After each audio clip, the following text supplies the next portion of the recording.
Yeah, this is a very well specified research problem, but very limited problem. That is confined to only the credit card frauds. Uh, See, first, how do you identify whether a given customer was a victim of credit card fraud or not? Is there any specific database to identify? Actually, I know them personally in maths whether they have affected or not. There are the people that is people who have entered the samples also. A person who is affected by a credit card fraud, I will just convey. No, but how will you directly identify whether someone is affected by? Because First, many people would have been affected by credit card fraud. Hope here also someone will be affected by credit card fraud. So, no. See, there are people who are affected by credit card frauds. No doubt about that. But how will you reach them? but I'll go back and ask some statistics regarding that, and I'll collect my. So will banks give you that information? Most probably, some banks will give, like SBI Bank, they will all be giving. Hmm. So you will. No, they will give. So you will approach a particular bank Hmm. which has issued some credit card, and from that database, you will directly go to the customer, who will be your respondent. Okay. So once you identify a particular respondent, what kind of information do you extract from him? And this how fraud how fraud he has experienced his fraud like that and all I'll be collecting my Fraud, what is that? He is the victim, isn't it? Yes. What experience is there? Actually, I'm making them aware of usage and benefits and awareness about the credit card fraud. There is one objective related to that, so I'll concentrate on that. And there is one secondary data I'll be using about the credit card bank profitability. Just a moment. For that, you don't need to have people who are affected by credit card fraud. Even at a general level, you can do. You can pick up credit card holders and tell them that these are the risks involved. These are the kind of fraud that might happen. That you can do. You're saying I have to change my topic as a credit card instead of credit card frauds. Yes. So once you say that, it's a great study. But since I have to narrow down my topic, I have confined to credit card frauds. I'm specifically concentrating about the credit card frauds. No, that is fine. That is good only. Instead of going around to in a very large number of customers, straight away go to someone who is affected. The next question is, what will you ask that particular person? Because many people are not, there are many types of credit card fraud like application, CNP, skimming, mail and all these things. But many people will not be aware of that. Yes. So I'll ask such questions in my questionnaire and I'll make them aware of it. But these are technical questions, no? Will they be able to answer? Yes, I'll make them aware and they will answer for it. Then your bias will enter into. So how will you solve that problem? That is the biggest problem. Okay. How to minimize subjectivity? Your schedule may be objective, but since he is not able to explain that, you are trying to help him out. It is through that channel subjectivity enters. Okay. And for a PhD thesis, it's a very narrow topic unless you do a lot of technical analysis. It may look as if it is a very narrow topic. That problem, I think, in consultation with your supervisor, you have to take certain decisions. Okay. Thank you. I have one question. What will be my ideal sample for the study? Ideal sample for the study? Actually, it's a very open-ended question. Okay. It's difficult to answer that, like what will be the number, etc. It all depends on how intensely you intend to gather information from a respondent. Suppose you have some 10-15 page schedule covering so many aspects. Then at best you may go for some 400 samples. Suppose only on credit card frauds, it can be little more, etc. So at least I am not able to answer that question. What should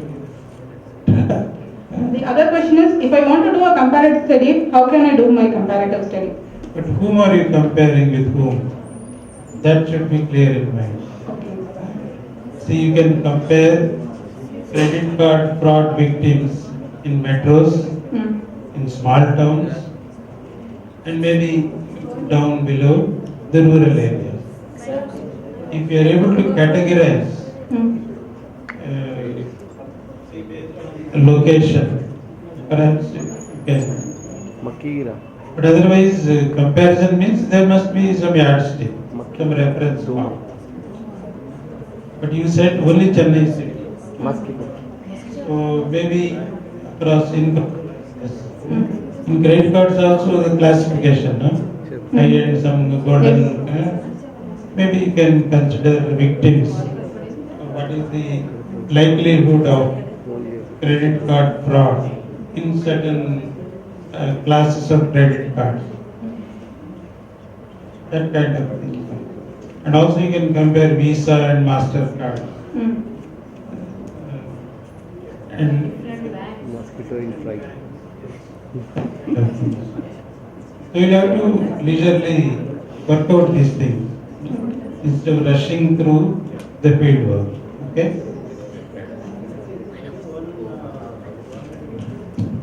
One last comment that I would add is you do Google search with credit card frauds research question and see what comes. So then you come back with a research question. What is it that you are researching? Researching. That you have to be clear in this. I think that's the import of what sir has been saying. Okay? I feel the scope is very limited. We are talking about only Chennai city.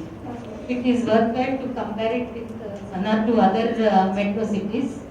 You have to broaden your scope. That's what I feel. Otherwise, it looks here from Periyar or Chennai, University of Chennai, and everybody they feel that more frauds are happening in Chennai. You have to have a comparison. That's what my observation. You have to broaden your scope. Just compare it one or two other cities, metros, as well as. First come up with a question. Hmm. And then the other things will flow from that. It has to be a logical sequential flow from problem to question to sample and methods. This progression should be logical, sensible and sequential. That applies to any research. In your research, you have stated a broad problem. But what is it that you're finding out within that problem? What do you want to investigate? What do you want to inquire? Credit card fraud. So what? That so what has to lead you to a potential research question. That's very, very important to all. Thank you. Thanks for ma'am and IP for conducting this doctor colloquium, and people on the dignitaries, thanks a lot for giving me this Thank you. opportunity. Thank you very much. There is a promise and potential in this credit card fraud issue. This study that Saroja Sri is going to do. The next is CG Arvind from Department of Commerce, University of Kerala. Management of portfolio by individual investors in stock markets. A behavioral study. Myself, Arvind CG, Department of Commerce, University of Kerala. You know the rules of the game? Yes. My research topic is management of portfolio by individual investors in stock market, a behavioral study under the guidance of Professor Dr. G. Raju, Department of Commerce, University of Kerala. My study focused on the investors' behavior in the stock market on the perspective of behavioral finance. It's a new paradigm of finance. The individual investors' decision making is a complex process, analyzing various financial alternatives and choose one alternative is very complex process, and every investor is different from others. The standard finance is based on the assumption the investors behave rationally and the stock market are efficient. But some psychological studies done in this field, they have found out the psychological factors of investors are impact on their investment decision. Then a new discipline is developed, that is behavioral finance. the behavioral finance developed to consider how the person. Okay. This is my statement of problem. Every investor is different from others in all aspects due to various factors like socio-economic background, educational attainment level, age, race, tax, etc. The investors should consider their Attention here, please. Investors should consider their financial goal, risk tolerance level, and other constraints. The behavioral economics fairly believe the psychological factor influence their investment decision. The present scenario, the behavioral finance will help the investors to select better investment instrument and thus avoid repeating expensive error in future. Significance of my study. The strong correlation between the stock market and economic development. That it's important to identify and explore all those behavioral factors which influence the decisions of individual investors in stock market. It needs to pinpoint the issues, investors' decision making, their perception and the behavior from the behavioral finance perspective. These are the major theories in behavioral finance: risk theory, prospect theory, market theory, and hedging theories. These are the objective of my study: to study the expectation of investors associated with the stock market investment, to know awareness on behavioral finance among individual investors in Kerala, to identify the major factors influencing the attitude and the trading behavior of stock market investors, to compare the applicability of behavioral finance approaches in investment decision of stock market investors, to offer recommendation for individual investors to adjust their behavior to achieve good investment result. Next one. This is my methodology. I use descriptive. My research design is studies descriptive in nature. Source of data, both primary and secondary data used for my study. Primary data collected through the selected questionnaire and the population, the individual domicile in Kerala who make the investment in stock market for their own purpose. The sample size out of the population, 500 investors are taken as sample. The sampling technically, multi-stage sampling will be used for selecting sample from the population. Data analysis, suitable statistical tools will be used for analyzing data. I think I am decided to use SPS and R software. My study plan is first 12 months spent for literature review and developing conceptual framework of the study. Next 6 months developing tools and pilots, conducting pilot study. I spent 7 months for data collection. Data analysis spent 4 months, and first draft of report 5 months, and final draft of report 2 months. I am in first stage. So, Arvind, it's a very good study. I guess you are in the initial stages here. And I think this is the most appropriate stage to seek some clarifications. First, are you conducting this study in the framework of behavioral finance, or are you trying to ascertain the socio-economic characteristics of investors in the stock market? I've done a research article. Research article is fine, but what is your framework? See, if your study is going to be within the framework of behavioral finance, then your study has got to be very technical. Because behavioral finance now is an area which is sufficiently technical and which is emerging. You should be very clear when you said behavioral study, what you have in mind, whether it is within the realm of behavioral finance, or you want to study how a particular individual or investor behaves in stock market. What exactly you have in mind, you have to spell out. Some of the behavioral biases are influenced investors' decision making. Such as?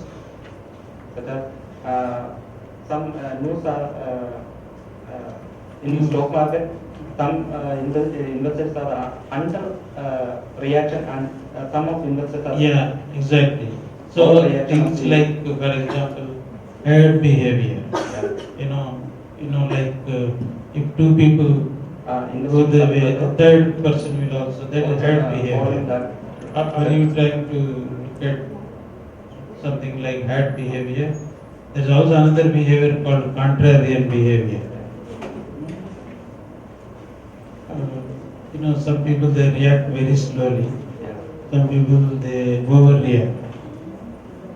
So what exactly is the framework that you need to specify? I focused on the behavior and representative behavior in stock market industry. Okay, you are not doing that.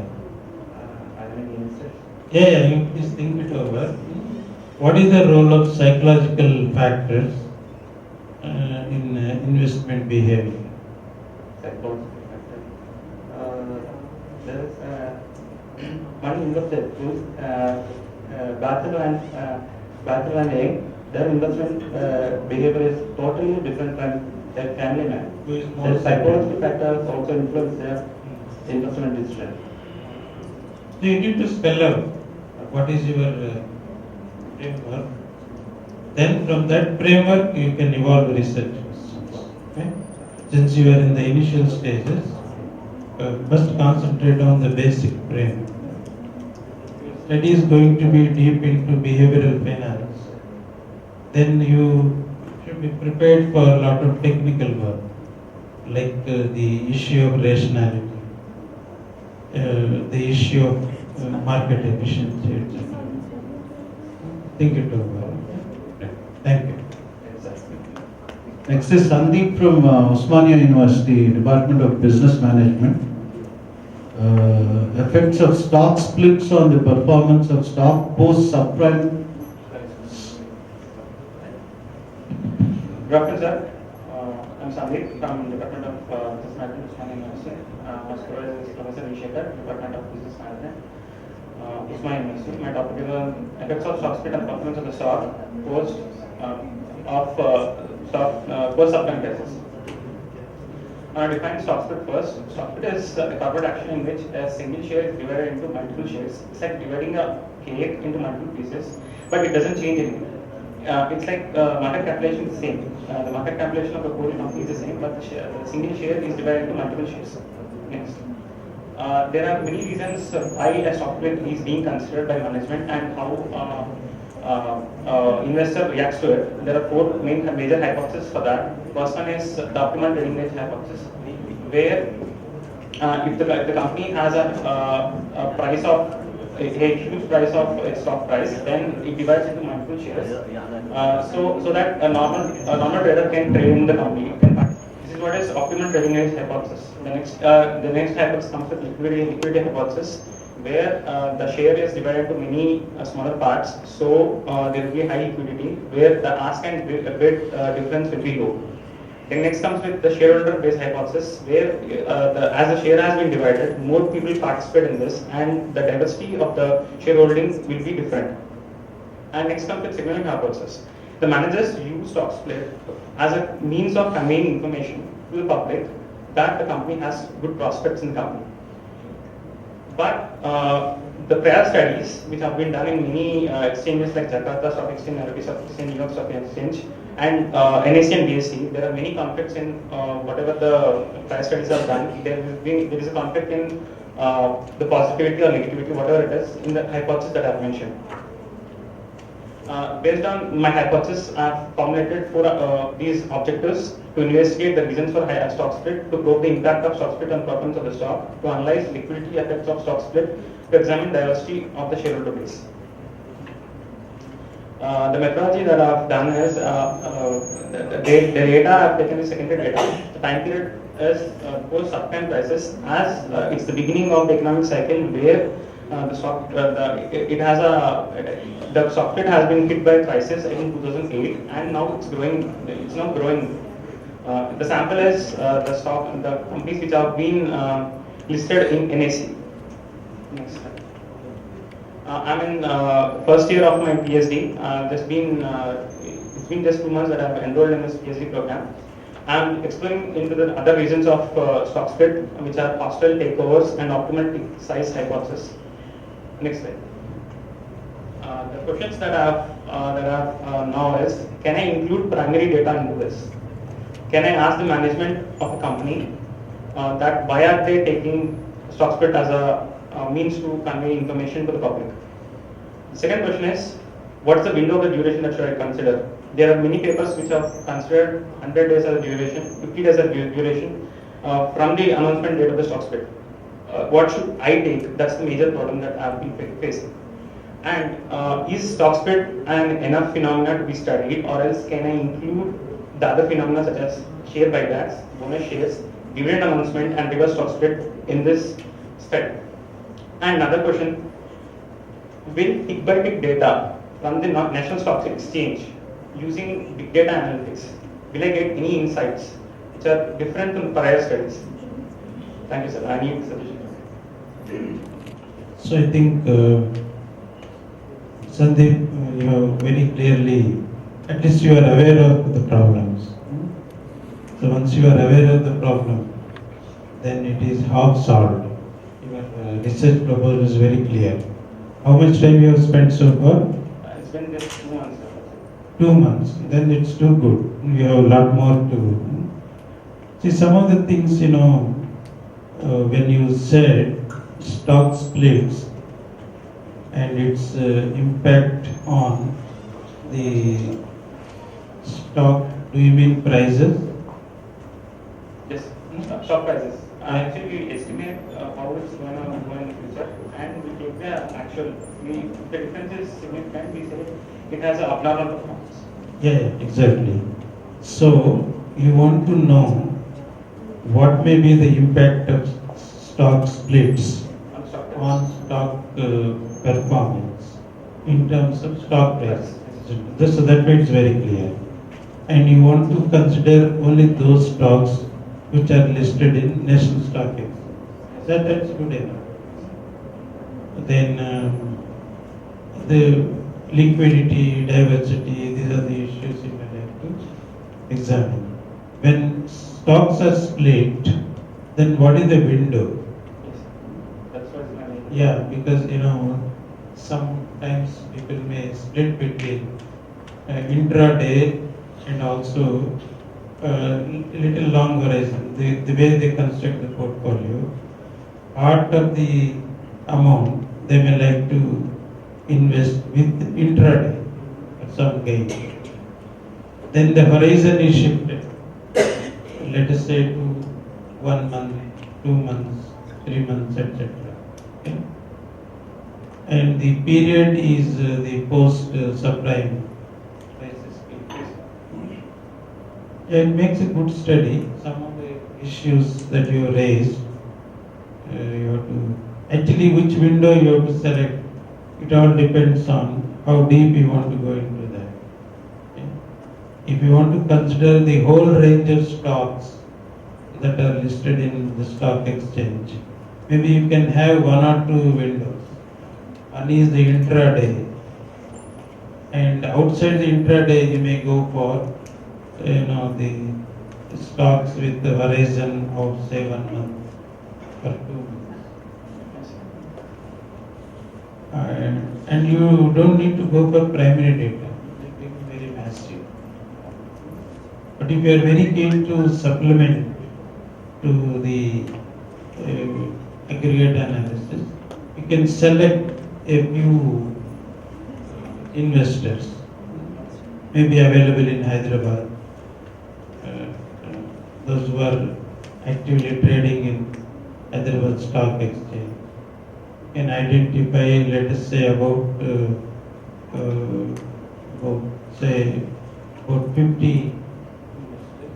You talk to them about their investors' preference, the reasons for preferring a particular horizon, whether they prefer liquidity, whether they would be interested in diversity, what is their view on minimizing risk, etc. You may also ask some questions about the derivatives trading. I think that would give you a good ambience for your study. Okay? But some of these decisions you have to take slowly by reviewing literature. What kind of data is available? What about big data analytics, sir? Can I put Hadoop or R programming into it, and can I get insights, more insights? Then you have to forget about primary data. because after all, for PhD you get about 2 to 3 years of effective time. And you can't do so many things. So if you want to get into the big data analysis, all the stocks that are listed in NSE, and if you want to do some daily data, the data will be very massive. So the whole preoccupation would be to analyze that. Then you will not have time to go to the investor level. Somewhere you have to draw a line, some trade-off. Okay? Thank you. Thank you, sir. Next is Kalyani. SSR research scholar from IT Institute of Public Health.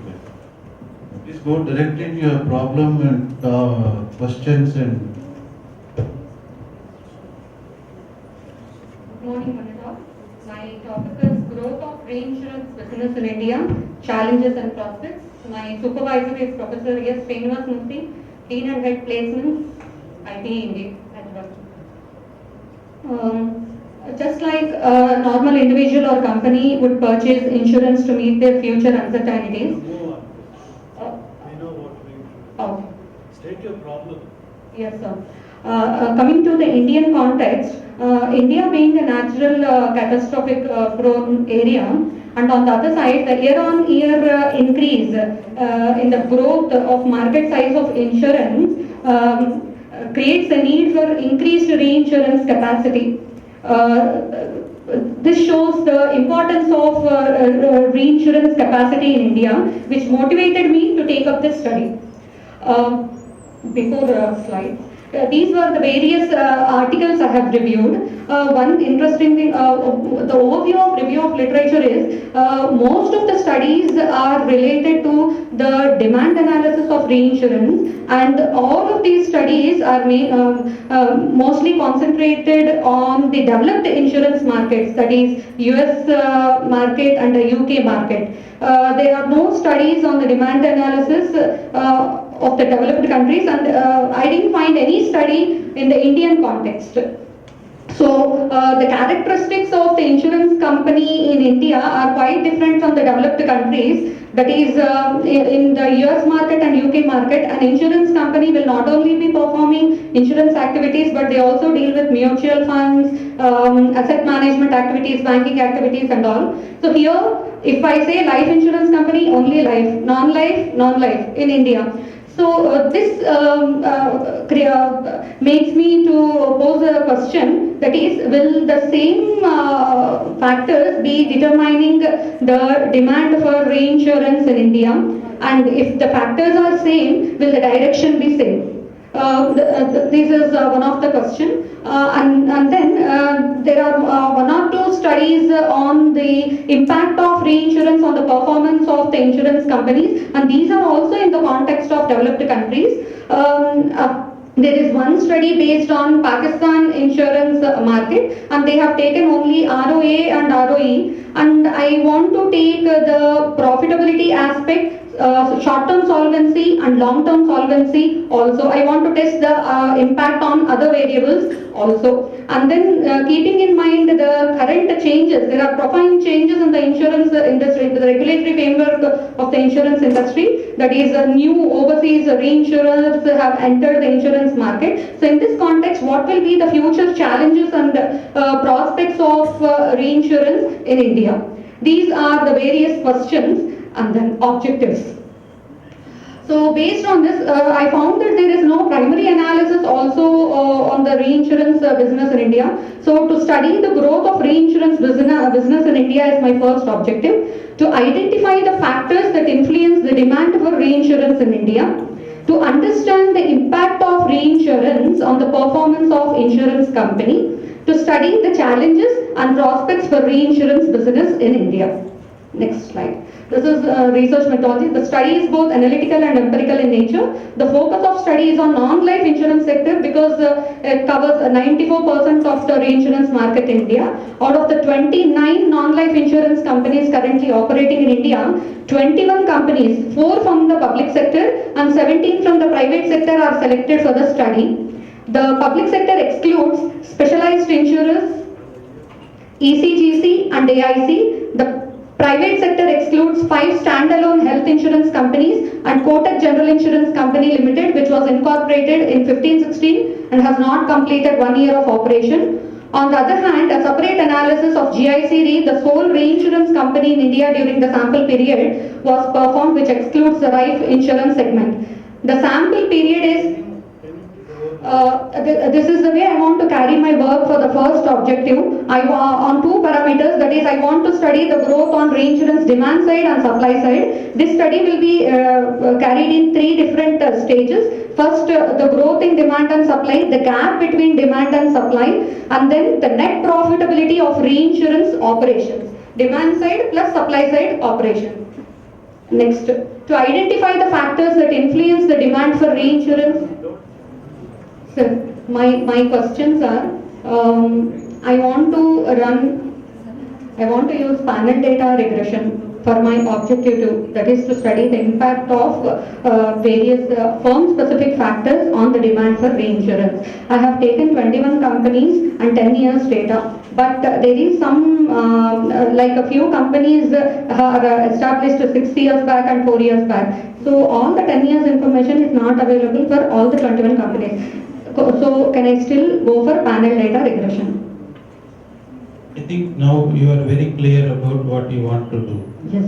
So it is confined to only the reinsurance business, Yes. and you want to analyze both supply as well as the demand side, Yes. and also you want to analyze the gap between supply and demand. That's very clear. And you want to analyze 31 companies, 21 companies. 21 companies. Yes. And the sample, the reference period is about 10 years. Now the question is, all the 21 companies may not have the 10 full years data, because some may not be in existence long back. Some companies may have been born after that, etc.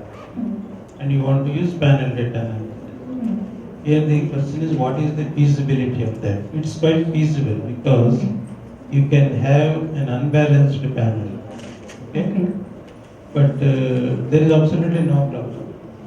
Because in a study of this kind, you don't expect all the companies to have been born on the same day.